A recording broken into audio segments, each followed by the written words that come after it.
False alarms, misses, and trust in semi-autonomous vehicles. In this study, we sought to compare the effects of false alarms and misses on humans' trust in semi-autonomous vehicles. So why did we care about it? First of all, in automated driving systems, it is crucial for effective driver semi-autonomous vehicle interaction. Drivers that do not trust the system are not able to leverage its benefits. Drivers that trust the system too much are likely to use that system for purposes it was not designed for. Second, we know that automated driving systems will never be perfectly reliable and will fail at some point.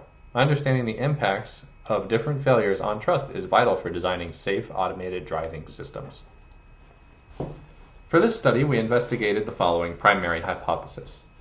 When a semi-autonomous vehicle misses an obstacle in front of it, this could easily lead to a collision.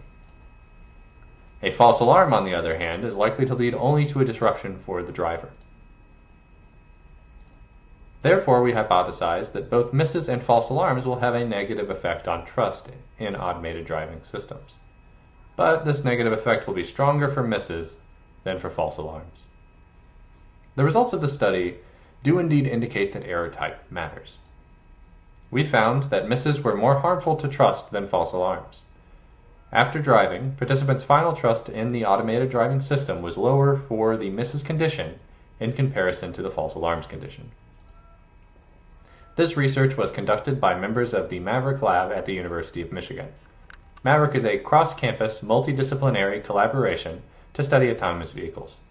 Members of the Maverick are from the School of Information, Department of Industrial and Operational Engineering, Department of Mechanical Engineering, and the Robotics Institute.